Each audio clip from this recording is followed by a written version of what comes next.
How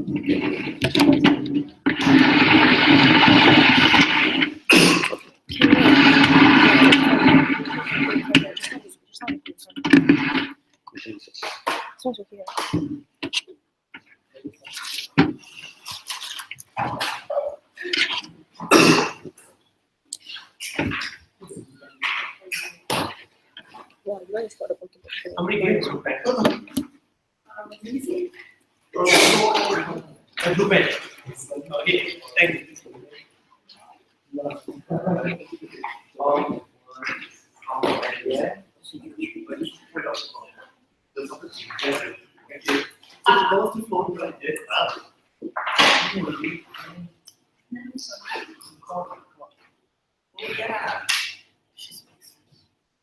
Yeah.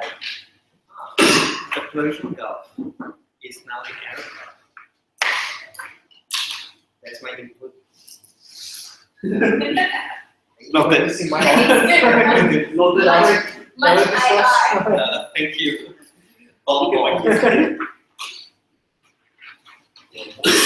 That's the reason we are not here. Mutual discussion.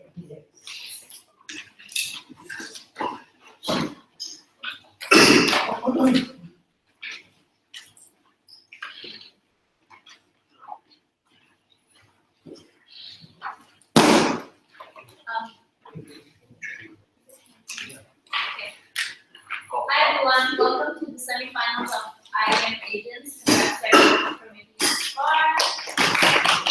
On government, we have an S. On opposition, we have Malaysia 1. My name is Sarah, I'll be your chair for today. Handling with me is Behrat, Siron, Ivan, and Kenya. Yes. There's not many people here, so just make sure your phone doesn't block in the middle of the speeches or you make lots of noises.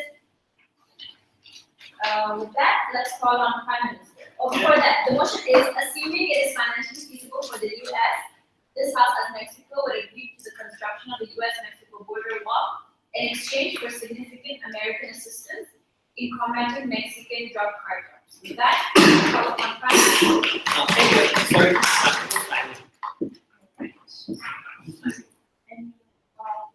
Thank you, Sarah. Thank you.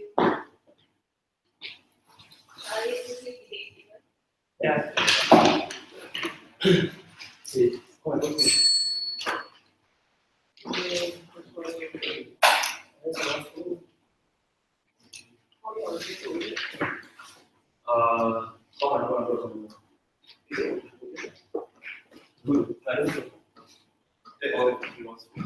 We lost. Yeah, we lost. Yeah. What were you talking? What? What were you Is talking? this the debate started? No, it's not. Yeah, I jumped the wow. Oh, that's really interesting. You need to tell the outcome to the first one. Did you have it in this room? I don't know. That's the thing. I don't know. Okay, I can just let them know what comes in. Yeah, it's a Samsung Galaxy S7. That's a time span in which you can still look for your phone after that time passing. Okay, Lira, thank you for the expert opinion on this. Okay. Welcome. You have to read his argument. You have to read his argument. Yeah.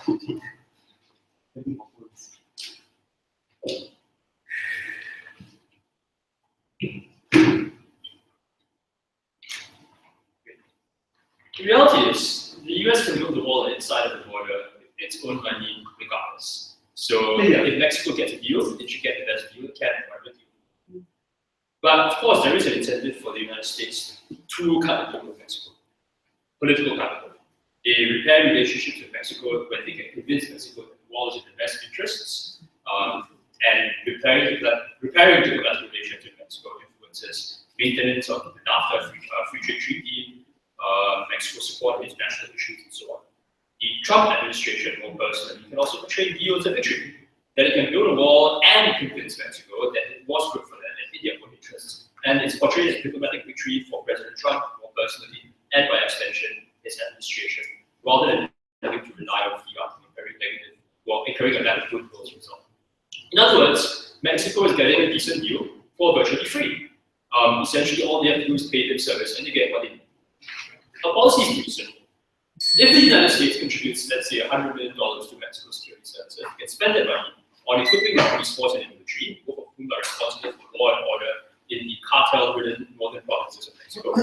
They can hire more policemen and more military forces. They can increase pay to prevent bribery by cartels, which is a significant issue. And it applies not only to foot soldiers, but also to commanders as well. They can increase security for key mayors, judges, and governors, because assassinations are a key reason why governance is impossible in areas like Ciudad Juarez. And the money can last for just a few years, if not an entire decade.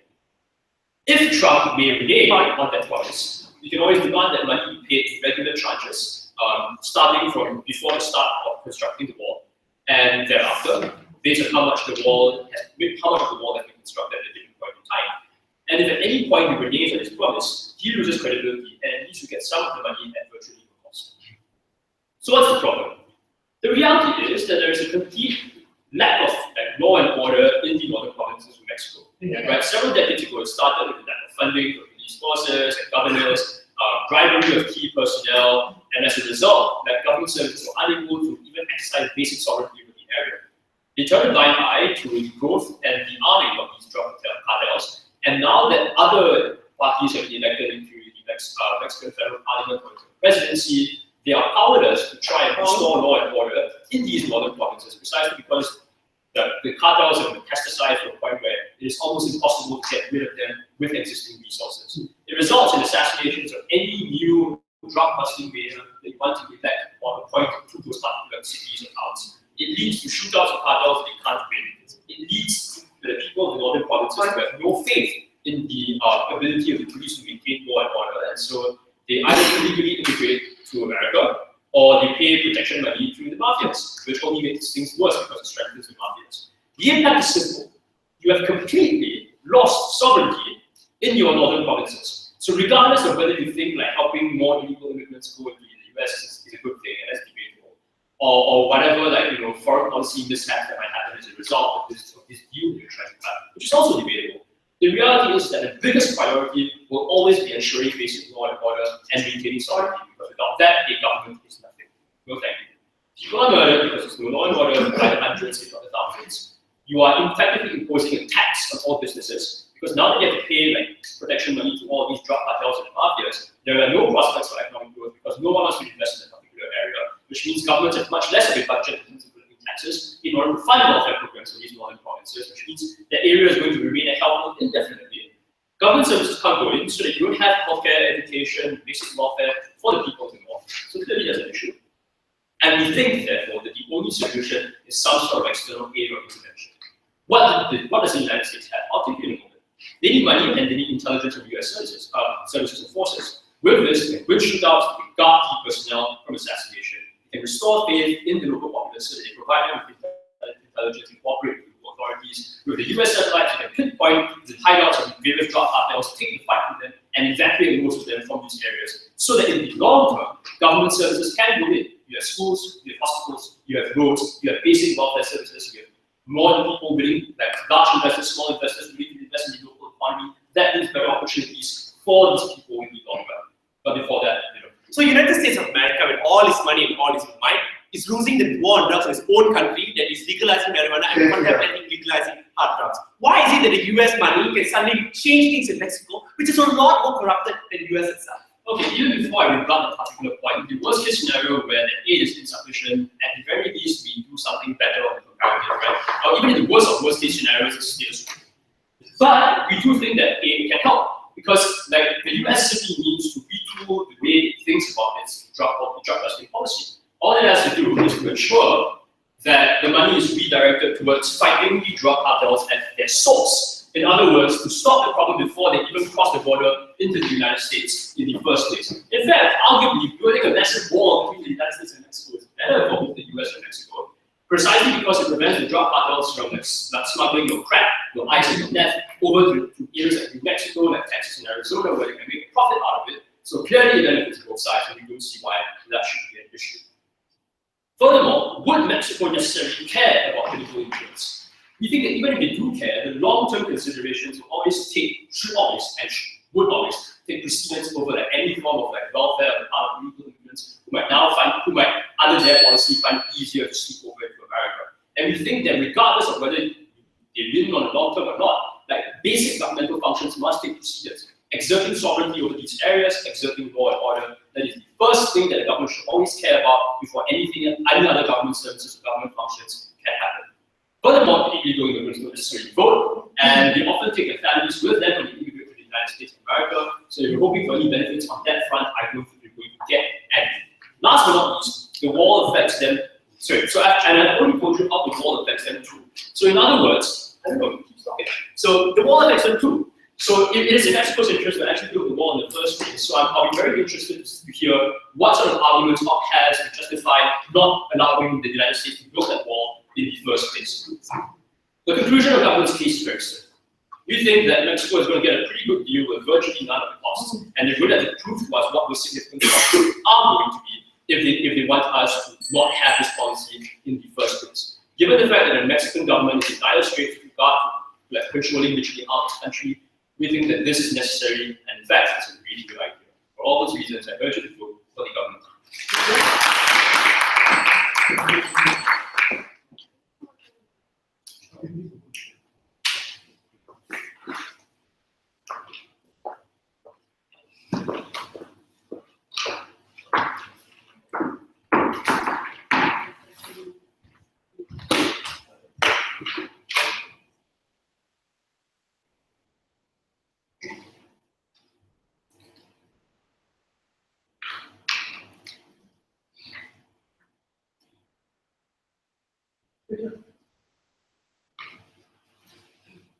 Never once Prime Minister characterized why is it in the interest of Mexico to take this bargain.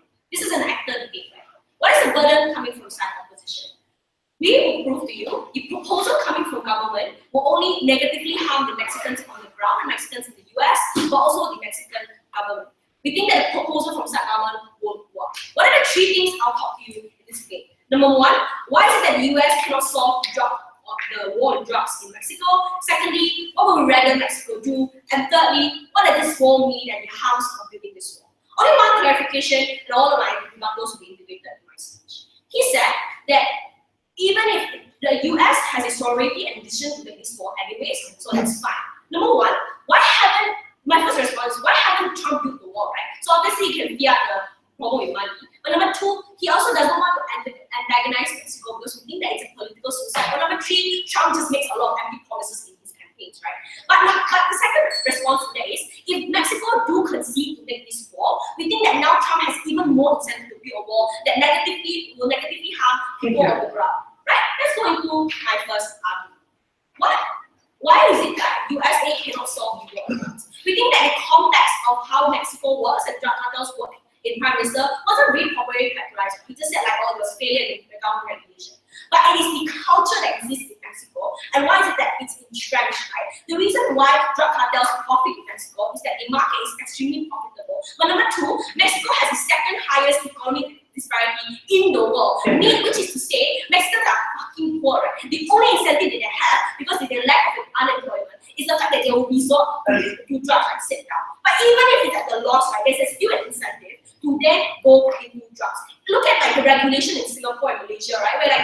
Where drug problems, we continuously impose like capital punishment. We can't even deal with the problems because it is entrenched in the culture of Mexico. But number two, the second argument is that the fact that the drug cartels also provide jobs towards the individual on the ground because of the lack of unemployment that the government could not give. So to the very least, we think that the drug cartels also play a part in terms of dealing with Mexico. But let's look at the US and why is it that US can't deal with the problem of drugs, the war on drugs. Number one, US can't even solve their own war on drugs in terms of like dealing with the US. Right? They said that we're gonna give money to Mexico and then we're gonna help Mexico deal with drugs. Number one, even though US have a better standard of living in comparison to Mexico, they are unable to deal with drugs. Let's look at the trend in US, right? Number one, in the 1960s, there was a capital punishment placed on all kinds of drugs, even in marijuana, right? And they considered that it didn't work. And what did they do? They then legalized marijuana in 2008. Which is to say, even though that US taking a lot of effort in terms of dealing with the war on drugs, they still can't deal with it, right? Like in California, there's a rise of like 35% of heroin addicts each year. We don't think that the ability for US to deal with the problems of war on drugs in their own land will then translate to the ability for them to deal with the war on drugs in Mexico. They never proved to us why the money that they give in US and why the intelligence and the workforce and the and whatever police enforcement that they want to give is actually to work if it doesn't even work in the US. So what world we live in at? This is where we take a very hard line. We think that we are able to either, number one, deal with it ourselves, but number two, we rather live in coexistence with drug cartels. For example, in Yakuza, they say Yakuza is a strong Japanese mafia, right? What do they do? In 2014, the Japanese government actively clamped down on Yakuza Japanese. What did the Yakuza then reacted, right? So these Yakuza Japanese, they sell illegal powers, they were illegal launch sharks, and they sell goods in the black market. What did they do? In 2014, there was an active assassination of a large amount of senior government officials. At that point in time, we think that the Japanese government realized that they couldn't take down these the people they are possessed by. But number two, we think that to a very least, and in times of like Japanese economic crisis, right, we think that Yakuza also play a part in to a certain extent provide jobs for these individuals. We think that coexistence is good. Let's look at the last thing, right? What does this essentially, what does this war mean? We think, let's look at this is where I'll talk about Trump. The reason why Trump the reason why Trump promised to do the war within his campaign is because of the problem of illegal immigrants, right? And it's a symbolic gesture. He talked about how Mexican immigrants were all illegal and how it harms the economy and take away the jobs from American people. He characterized Mexican immigrants as individuals who bring social problems, who bring drug problems, who also create a lot of social problems. Right? He wanted to ship out and then deport all Mexicans. We think that this war is a symbolic gesture. What was the reaction of people on the ground? Every single Mexican in Mexico and in America, and the Mexican government rejected this wholeheartedly. What happens if Mexico actually took the bargain from US, actually take the bargain from US with the result of like the existence of dealing with drug cartels? We think that this concession is a concession that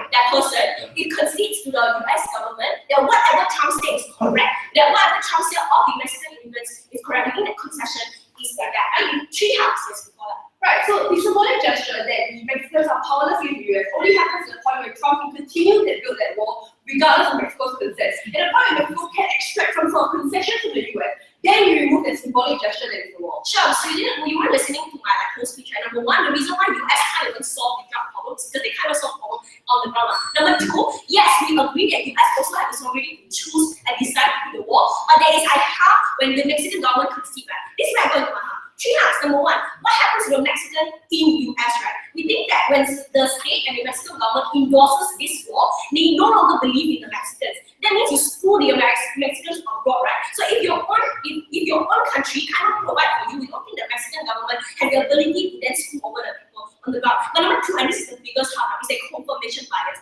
The fact that there is already a bias towards Mexican immigrants in the US, right? And like people at first were very skeptical about this war, and like even though Trump was like promising this, they were skeptical and saying like, oh, this is like xenophobic, right? But the thing is, people, and we can show that people are also against the Trump plan. But now when the Mexican government concedes to what Trump says and what Trump is saying about the Mexican immigrant, then you confirm the biases that American people have towards Mexican.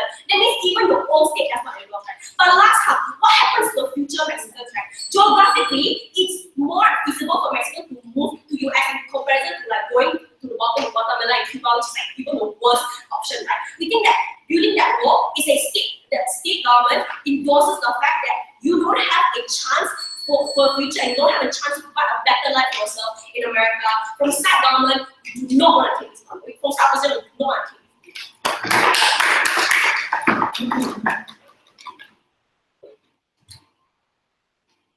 this. Sorry, but I think there might be some kids watching the stream, so if you could not use sound. Thank you very much. Let's have the next Prime Minister.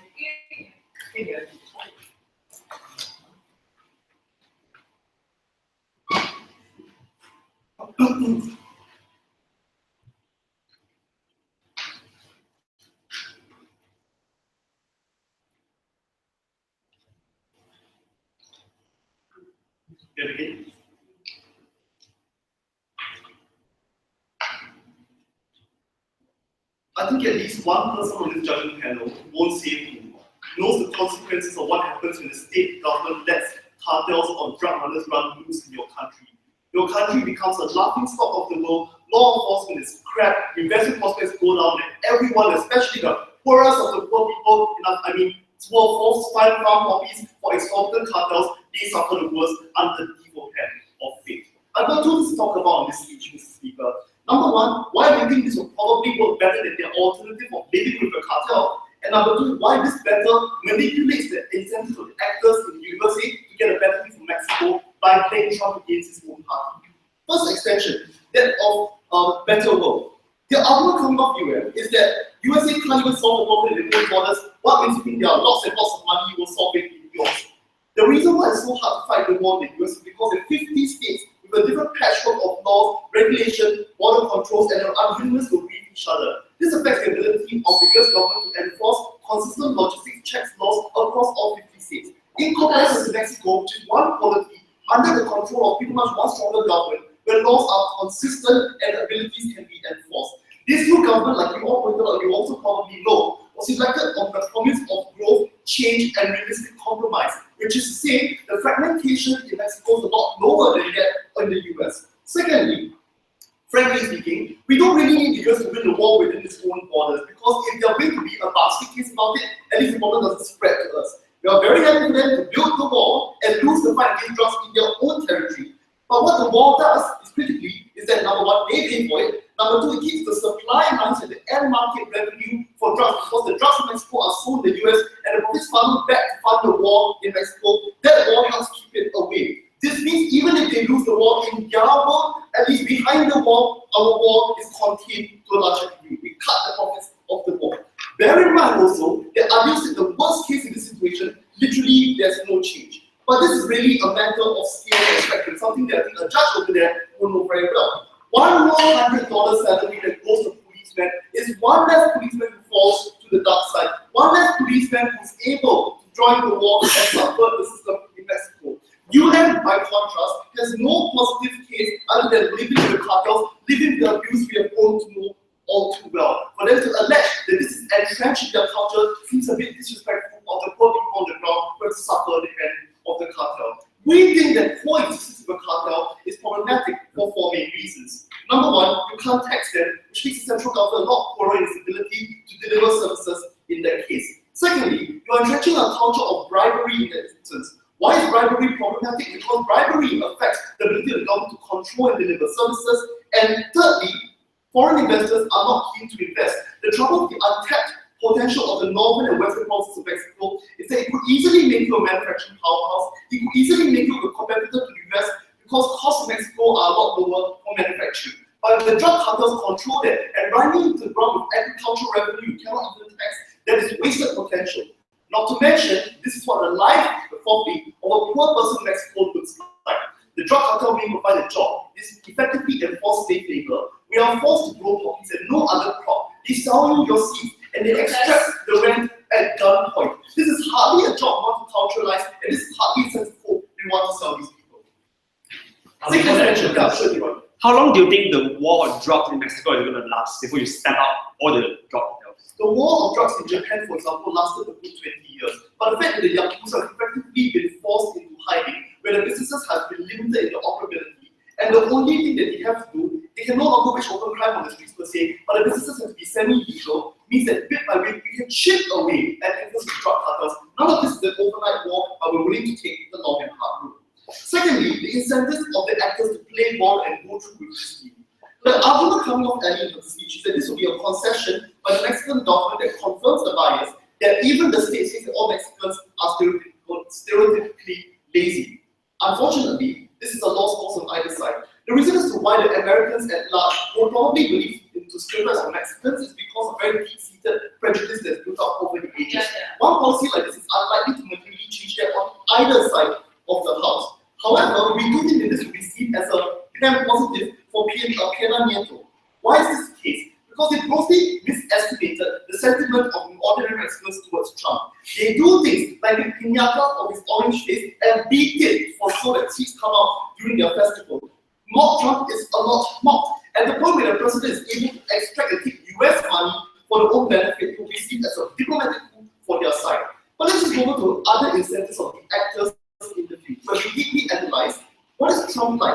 We know he's a strong man. He doesn't like to negotiate. And a lot of his platform rests on demonization of the other, the foreigner. What is Mexico's interest? Preferably make Trump a one-term president. And if you can't do that, you at least cut his cult of personality, because cult of personality does portray and drive a lot of elements. What then does this lead to? Number one, it shows that Trump needed to negotiate. So the fact that you undermine his strongman image by forcing him into a deal, no matter how you spin it, is going to cut at his veneer of invincibility. Secondly, the fact that he's going to send US tax money overseas to the Mexicans is already going to hurt his image pretty badly. But let's look beyond Trump to the Republican Party, because ultimately they're still going to be around even if Trump goes. What is the incentive for the Republican Party? They're very desperate for victory in governance, like cross-applying the failure of Ryan Care and how badly they can hate on their face. Being able to cut a deal with Mexico bolsters the Republicans' image. This is their interest and incentive in seeing the victory. It allows them to bolster a foreign policy victory as a perceived leader in North America and Latin America. Even if Trump tries to back out of the deal, the Republican Party probably won't reach, because this is the critical political will we need to fulfill the promises to an increasingly restive electorate, and also they don't want the drug problem on their hand. This means that if anything, we are shifting the balance of power the best we can in favor of a slightly more reliable party to engage Republicans rather than Trump, who is ultimately a loose cannon. What we also feel, Mr. Speaker, is that in a world of imperfect alternatives, where people in the US hate Mexicans no matter what, it's very difficult for you to meaningfully change things.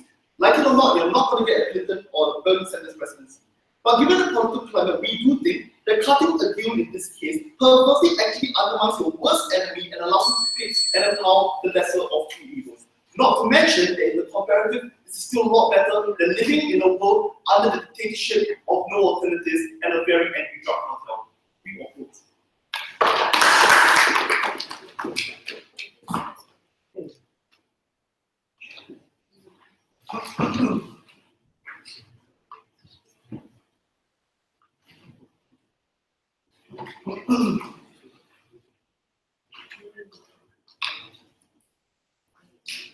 Yeah.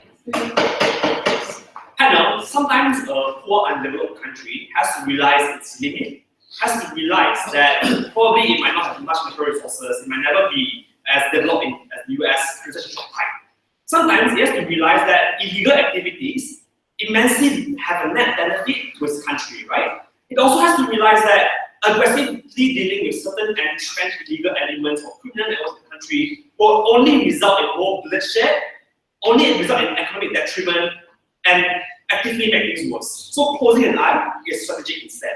So in this case, I think the government of Mexico should, number one, object to the war with all its might. Even if the US do it in condemning, object to it, because we want to defend our individuals. Secondly, you have to have a strategic stance on drug cartels. Because dealing with it will only make it worse. Therefore, we think you have to pose a blind eye to it, right? But we think as well, you also have to take a strategic stance on being silent on the immigration issue, which I'll prove to you in my case as to how immigration actually benefit Mexico and why is it should say anything or object to it. But before that, let us engage in a few remarks. Firstly, they said, and this is why they concede that political considerations is one of the points under their side, right? That Eric Pinedo will actually be considered as a hero for being able to get US to give some money to it, right? But you see, you get some money and expertise from the US, but what you lose is that you are losing, you are preventing Mexican individuals or the individuals who are already in the US from sending money back or from looking for employment in the US. We think the effect that you are stopping them from finding a livelihood or stopping them from sending money back to help undeveloped communities is going to be have so much more net detriment to your political career compared to any amount of possession you can get. But secondly, Lucas wants to chip away at Trump's influence, right? They said US number one, Trump will get less influence when he has to negotiate. But we think the fact that you are delivering a major concession and show that Mexico agrees that it is a good idea and allowing him to play up his image of being a brilliant negotiator, I don't think it will chip away at his image. But secondly, he said that sending money into Mexico will weaken Trump's image. No, right? Sorry to back it down to you, but sending money and expertise and like soldiers overseas to fight on foreign soil has always been the popular action that any US is going to do, right? So if we think that you are going to boost his image instead, when you say, look, we are fighting the war in Mexico when it's the group of the drug cartels. But thirdly, can you ask solve the problem? I think it's highly contingent, right? This is one of the main axes of the case. They said that DEA will help, they'll send manpower empower poor individuals to Mexico, they'll kill all the cartels and everyone will live happily ever after. We don't think that will manifest. Why? They ignore a lot of the prioritizations that came out from us without telling why exactly it will actually be effective. We told you that the Mexico drug cartel is entrenched, right? Mexico is a large part of Mexico is poor, they have no infrastructure, no real economic development. We think that the drug cartels come in act as a predominant employer, being use all its resources to develop infrastructure, they actually give out welfare to individuals, employ millions of individuals. So we don't think it's so easy to just say, we'll step it up overnight, just go fight you to the death.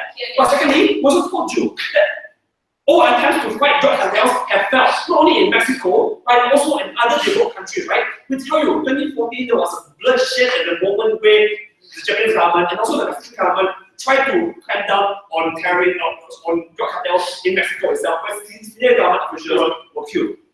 We tell you that the US war on drugs has been one of the most discriminative, one of the most bloodiest war in history, and resulted in a victory for the drug cartels in which then marijuana and other drugs will be legalized, right? Even the Philippines itself, even though they've been jailing and clamping a lot of drug sellers away, we think the drug cartels are still immensely powerful, and the war on drugs in the Philippines is seeing no end in sight. What do they do now? They want to send in one of the most practically felt enforcement agencies into Mexico itself. DEA, Drug Enforcement Agency in US, is notorious for being extremely discriminative. Use of force is unprecedented, and it's resulted in a lot of discrimination and death for the African American community, and also for your Mexican immigrants, right? We think shipping such brutal individuals into your country and pouring money into giving them arms to fight against the Mexican government will only cause the bloodshed to spill out into the public, causing to more deaths as officials, causing to more deaths as civilians on the ground, right? So we think that our side maintains this more strategic stance in which we realize that literally the only countries that won the war on drugs are those that actually legalize it or turn a blind eye to it. So we're okay with being like the government of Japan closing an eye to what the cartels are doing. But secondly, right, before I move on to my point, yes. So are you therefore saying that these drug cartels, since they run the country so well, should all be granted amnesty and a seat in parliament?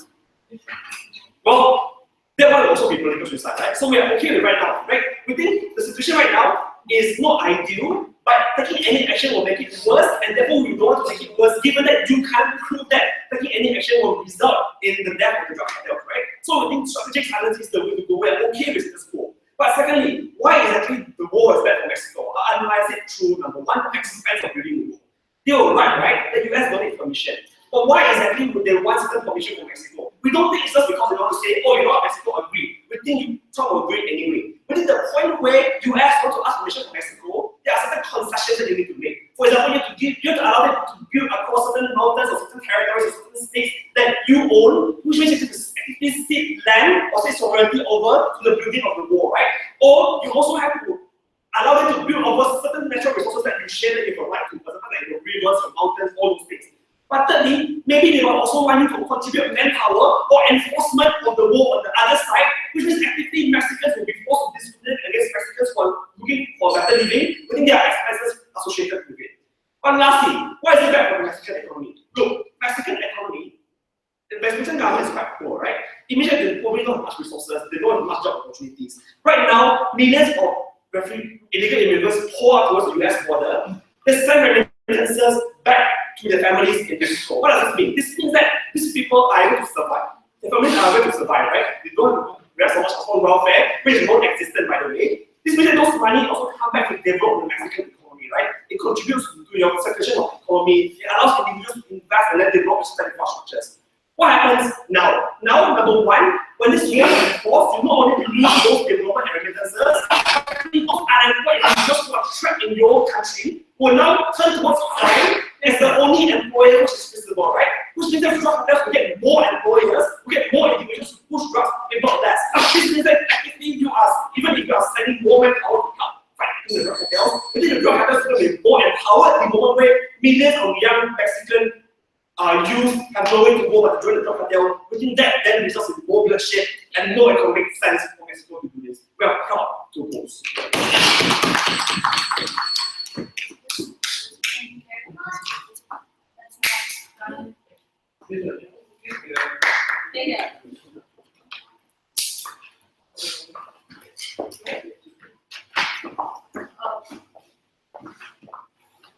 know that there is like a toilet nearby that the rest of This is like.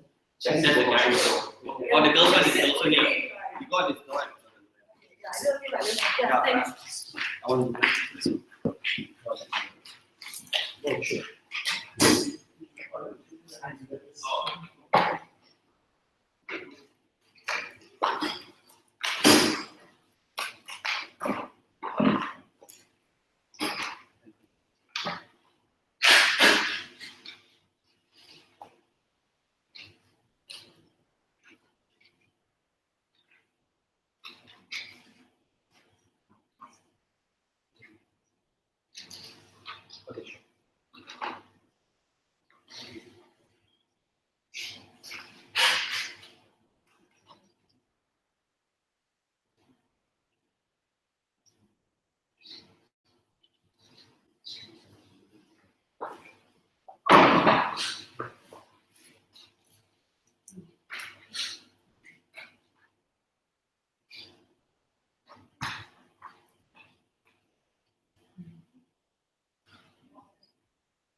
Then I listen to It's okay. It's okay. You can go to.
I'm going to do this speech quite simply. Firstly, I'm going to explain why I think that the alternative that they propose of coexistence with the drug cartels is something that will never work and it's not a solution that we want to achieve.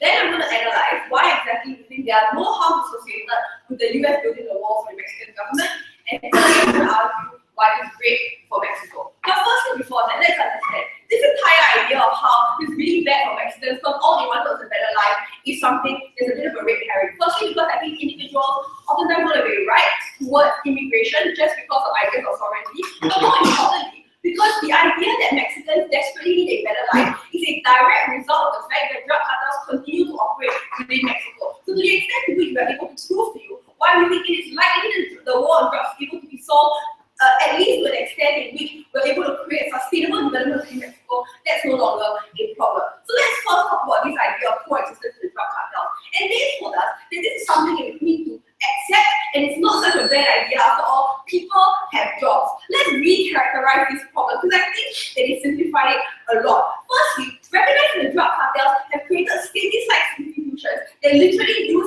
the idea of violence, fear, and economic coercion to ensure that individuals from a young age are conscripted working for these drug cartels, and individuals constantly live in a climate of uncertainty where there is danger and not allowed to walk out on the street, and they are afraid their 14-year-old son can at any point be conscripted by the drug cartel to work for them. These people are not given a choice about whether or not they want to be drug mules. They are forced to do it when the drug cartels are able to take control of the villages that they live in, and then use fear in order to try and drug these people into them. So recognize the solution they are proposing is one in which this kind of lifestyle is going to go on into perpetuity because they give us no option whatsoever towards solving it. That means that individuals live their entire lifetime in uncertainty, and this is not a solution they were willing to accept. To the extent to which the Yakuza created a huge amount of fear within Japan, the Japanese government continued to try and fight back against it. Why then is it that there was a cessation of violence against them? It wasn't because they thought the Yakuza was fine and dandy and to continue living the Yakuza, but rather because these institutions were able to create links within the government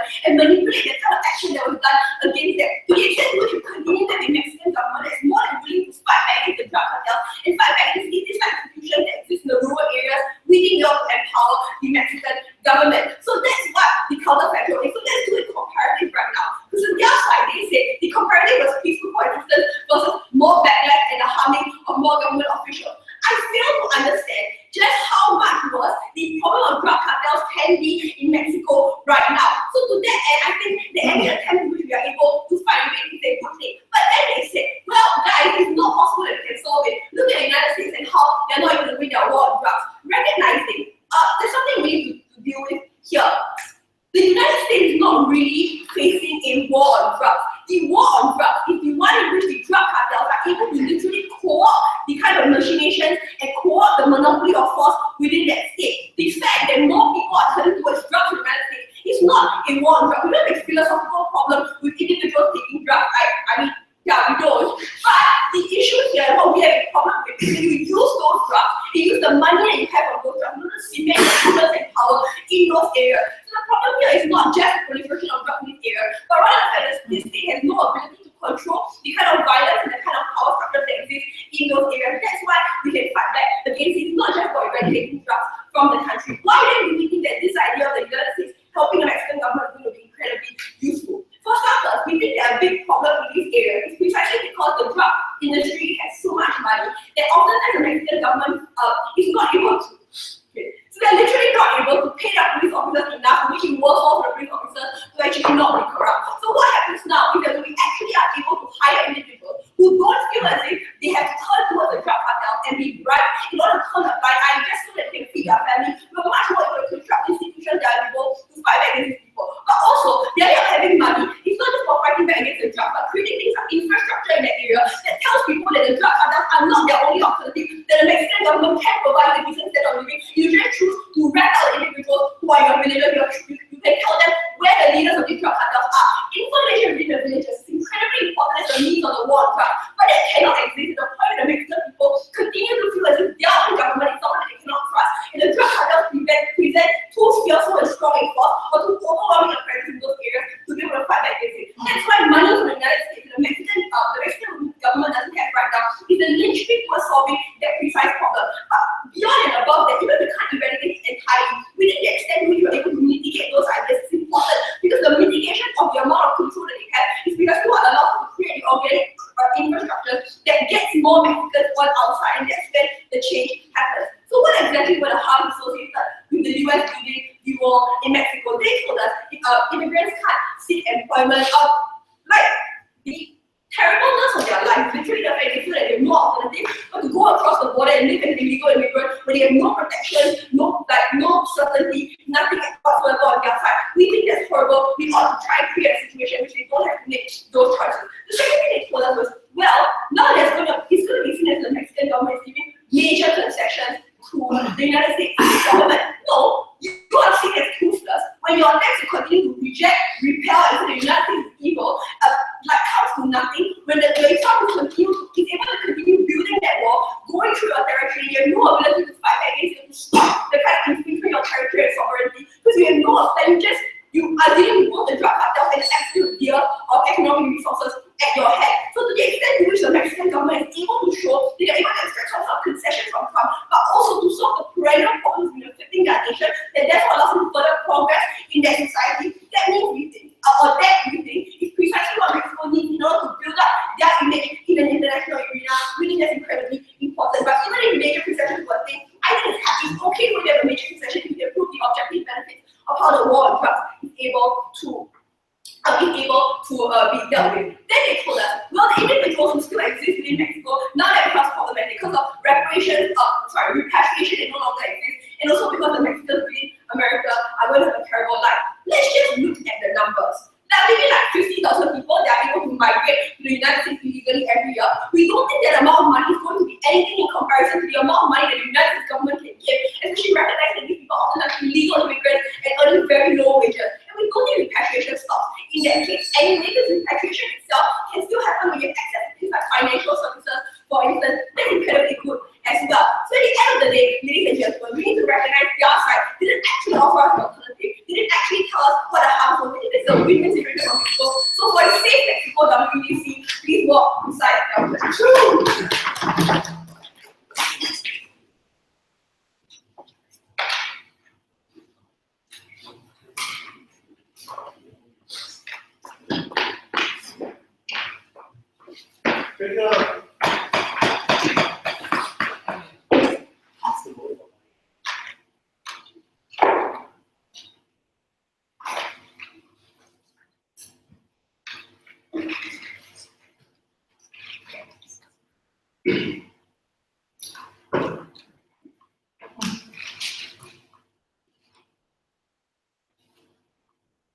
So there are two parts of this debate. First, the war on drugs. Second, the war. For the war on drugs, for side affirmative to take this debate, what they had to do? Their burden was to show that with US's help, the war on drugs would definitely be effective. Why is this a burden on them? Because there is a bargain that comes together with it. What is that negative has to show to take this issue? We just have to show that it won't work. We take the money, it won't work if we're going to drug.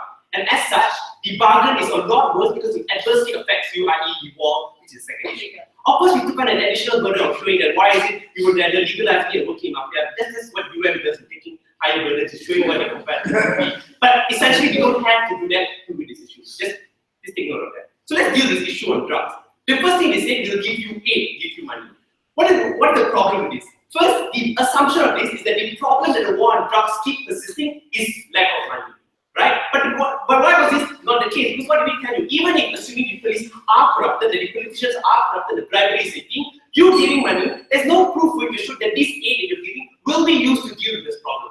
Considering the context in which you characterize Mexico and how people in Mexico work, is more likely the whatever money you're going to give will not be channeled into dealing with the war on drugs. So even if your best case scenario, the problem is money, they never showed why this money would have tangible benefit in terms of dealing with the war on drugs. But second, they said, okay, fine, if the money can't use to deal with drugs, at least it deal with infrastructures and sustainable development. Note that this is not a proposal that comes from the motion itself. This is not exclusive for you to give development aid for the development country. That is something we can also do if that is the case. It is not a proposal, and I don't think it's fair for them to just take that. But second, third, let's look at the problem in Mexico that Ali talked about, in why they say that US can't help it, right? The difference is out. The Mexican people and the Mexican economy is one of the worst around the world. It's the second worst economy in terms of disparity between the rich and the poor.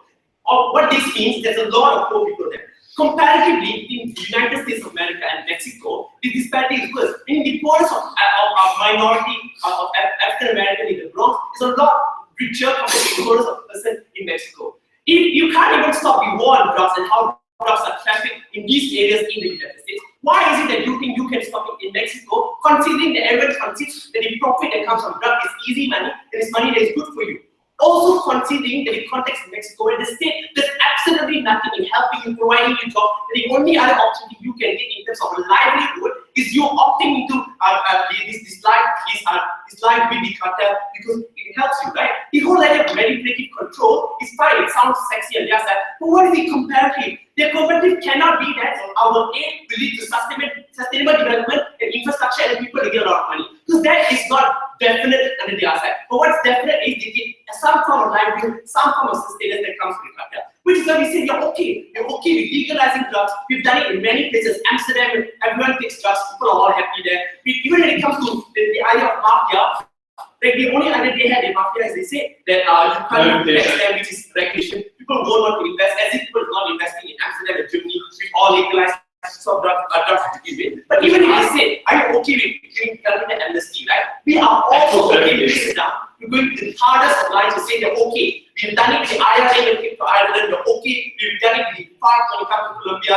If there are tangible benefits that come from it, we think they are okay with the hardest of lines. Another response that Lucas had to this is that it's difficult in the US, but it's okay in Mexico. Why? Because US has 50 states and it's very difficult. My response first is wow. Second response is that the second response is that even if the US is so big, the fact you have 50 states and every state is individual and different from one another shows that one state is still smaller than the whole of Mexico to begin with. So if you think it's easier for you to deal with the whole of Mexico, please do it in one state in America. Maybe I'll believe you. That's our example to deal with. Lister, the conclusion of the war on drugs is very simple. There's no success around the world of us dealing with it. In the context of Mexico, so not well. Why not just legalize it and move on, showing that the money you're going to get it is never going to deal with it. Go. Firstly, the war on drugs is not a war on drugs, the philosophical concept, but rather the drug cartels actually in Mexico. Secondly, that doesn't work anyway because the customers from the cartel are not from Mexico itself. Okay, so the customers from the cartel are from the US. Yeah. So you want to go okay, second issue on the war. So the idea of the war is even very simple. What did they tell us? When you build a wall, the drugs fight will stay in Mexico, won't go to the US.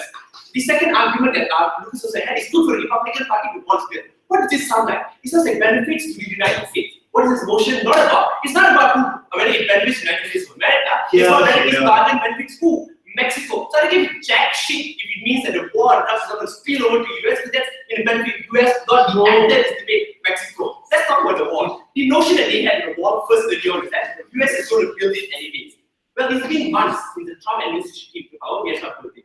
Heck, first we said the Mexicans will help us with it, and then said, okay, maybe we will build it ourselves, but we still have not built it. Why? Because it is suicide in the international arena when you build this wall that actively inhabitants of Mexico will grow in of itself.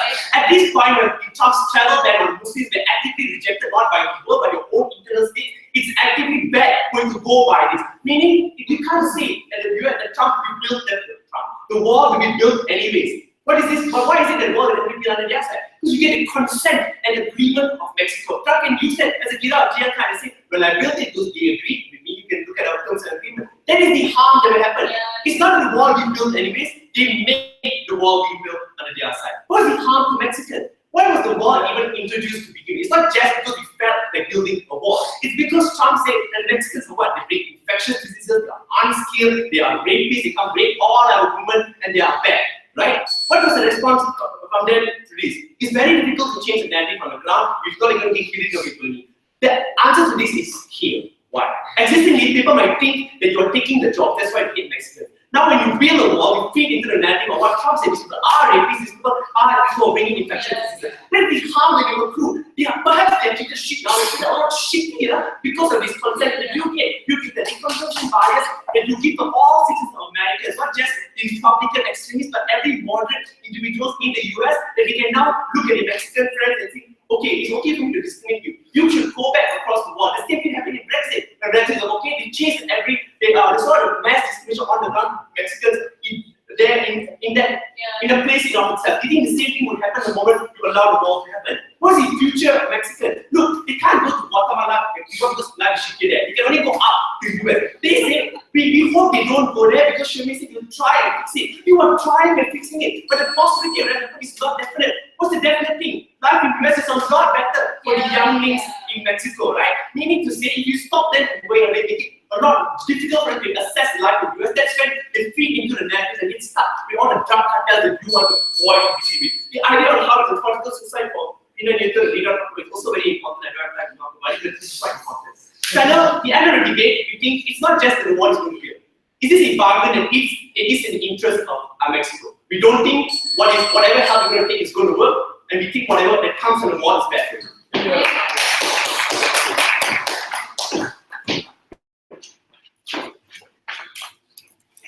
Very much. Let's have opposition.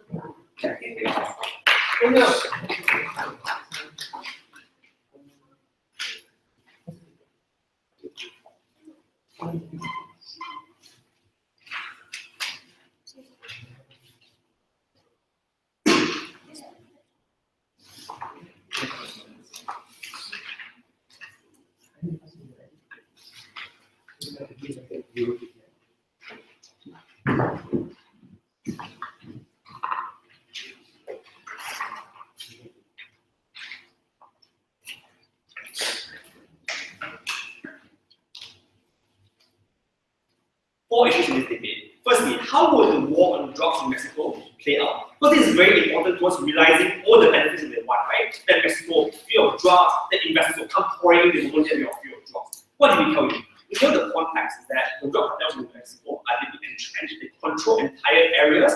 They employ lots of desperate youths who have no other alternatives, right? We tell you, attempts to fight it not only in Mexico but all over the world have literally failed and result in much bloodshed. Mexico, Philippines, Japan, and US itself, right? Where in the end of the day, it resulted in a consent they are importing more of the deadliest and hard-handed drug enforcement agencies, which has felt its job in the US, into Mexico to engage in foreign intervention or warfare against the locals, right? They're shipping money, giving them guns, allowing them to conduct the same modus operandi they did that result in the failure of the war in the US, right? At the same time, they cut off the flow of illegal immigrants, which allow millions of youths to be able to get a better chance in life, right? What happened to those youths? We told you those youths will fuck those cartels, will fuck those illegal organizations, find employment with them, because at least some money is better than nothing. We tell you the war is not going to finish in 20 years timeline that because I said. And even then we give the example of Japan, which didn't manage to purge the Yakuza at all, right? They still operate. Lastly, they had a top out by saying that, oh, at least you cut off the supply to US. But we told you that if you cut off the supply, people become more desperate. But they'll also find ways to sell anyway, right? Which means at the end of the day, your war on drugs will not end, so we don't think the benefits materialize. But let's be generous, right? Secondly, let's talk about political perception. They said you damage Trump's political perception, and we don't see the outcomes of that, right? By saying that you force him to make concessions and you force him to spend money overseas. What we will tell you, number one, the concessions you force him to make will not be as detrimental to him as the benefit that you give to him in a whole government agrees in the context that the Mexicans are criminals, the Mexicans are rapists, and he's doing US a huge favor by exporting them out of the US. Number two, we tell you that even if he spends money overseas, engaging in foreign intervention is always something that has been used as populist rhetoric by US politicians. You are empowering him instead. But secondly, we talk about Pena Nieto as well, right? They said that when you get money from US, you'll be seen as a hero. Then we told you, number one, the fact that you're cutting off a viable economic opportunity for many Mexicans will make you be seen as a villain instead. But secondly, you concede that your people are criminals and your people are rapists, which will result in net unpopularity, which is political suicide. But thirdly, you skip sovereign land resources to the US government, in which sense we think you're only competing political suicide. Thirdly, economics. Governments say the moment where you fight the war on drugs, and the war on drugs is actually like the cartels are actually defeated, investors will start pouring in. Which will tell you that's contingent on you being able to solve the war on drugs. What did Lucas say? At the very least, for a span of 20 years, you are importing like armed policemen into Mexico itself. You are cutting off viable economic opportunities, causing youth to join the drug cartel. You are allowing to which open warfare on the streets, to which we don't think that you'll be solved in 20 years. But imagine in that span of time, money is not pouring in at all. More youth join the drug cartels, to which we don't see a viable solution or a timeline as to when all these business opportunities will start pouring in, right? What was our alternative to economics? We told you, number one, we don't spend worthless money on fighting these drug cartels, right? We spend it on our people. But also, we maintain strategic silence on these illegal immigrants who go to the US, are hired by US employers, and ship billions of dollars back to their families, to which, number one, is a relief on our welfare, number two, develop local economies, number three, contributes to the money circulation in Mexico itself, which allows us to slowly but surely progress out into a better country, right? Their side don't have all those money, but also cause the war to be worse. But lastly, we told you about the perception of Mexicans. The moment where the Mexican government concede that Mexicans are rapists and criminals, to which will bring a net stigmatization towards Mexicans who are not only legal immigrants, but those who are in the US itself. We are very proud to.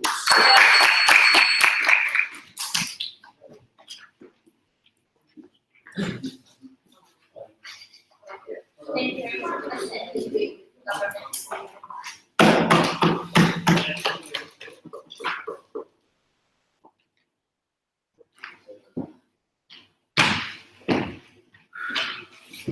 Apologies to my friends on the opposition bench, but this is the most insane case I've heard in my entire life.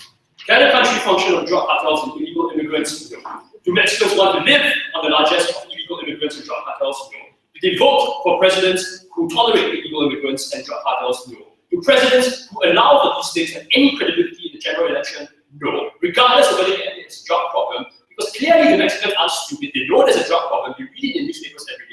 So you don't need to have a wool pull over their eyes and like pretend, oh no, it's going to come on capital. It's nonsense, right? It's not about taking US, bringing US personnel to the country because we just take the money and their equipment. It's not about granting US the government land on Mexican territory. I don't know what the hell that was about. It is about the one bit of positive material in the entire case, which is the notion that we should have strategic silence on the drug issue. Point one. What is wrong with the drug cartels, even if we don't fight them? Drug cartels in Mexico sell drugs to customers in the US. So So logically speaking, we will die only if all 50 states in the United States legalize drugs. It doesn't matter if Mexico legalizes drugs because the customers are not Mexican, the customers are American. And for as long as the drugs can go into America, drug cartels will get revenue and therefore they will continue to persist. Why is it a bad thing? So even if you don't stop, even if you stop fighting them, they'll continue to exist. Why is it bad? A, drug cartels are like gangs. They fight each other for turf. Hundreds of people die in crossfire. Kind of like gangs in Chicago. Second, as Lucas and Shirley have told you, drug cartels are not benevolent. Why do you think they will just stick to selling drugs? They can easily turn into protection rackets by demanding protection money from like all your random businesses in the northern provinces. That's what happened to the Yakuza beforehand, and that's something I told you in my talk on speech. You can easily turn into protection rackets, you can conscript you into working for them, so all your poor people in the northern provinces are now screwed because they've got no better livelihood than to have to farm copies, run like do drug running, growing drugs, manufacturing drugs, literally at gunpoint. They might seize your land for those purposes and turf it out of your own houses. That is insane. Are you prepared to live under a life like that? No. They will never attract legitimate businesses in any significant degree, like in Afghanistan, like in Myanmar, like in Thailand, like in Laos, because rich legitimate business of any significant scale wants to invest in areas like that. They will pay taxes because they don't want to and can get away with it. This policy is insane. Now, the question is, can we do something about it? How do we deal with Japan?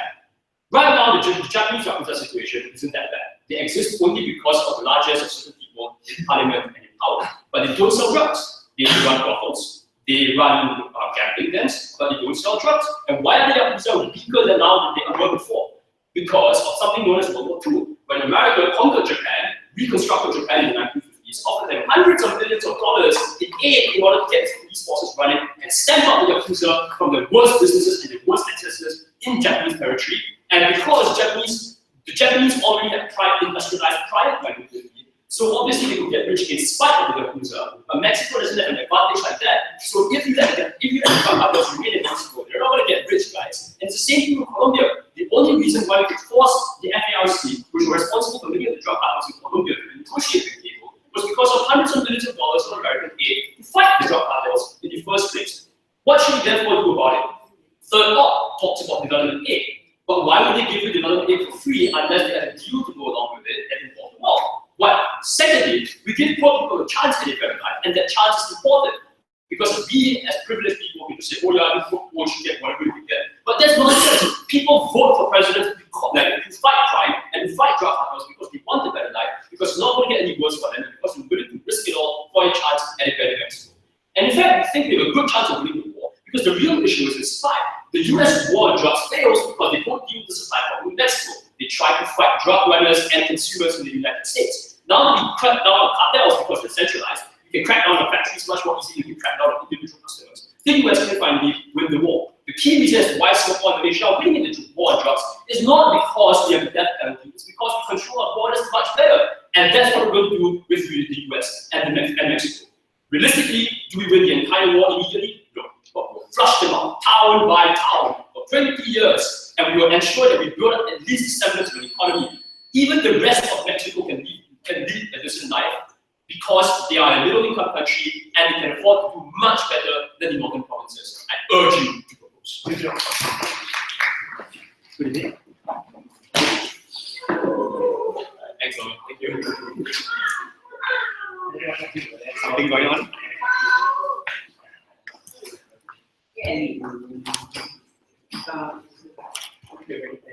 Yes.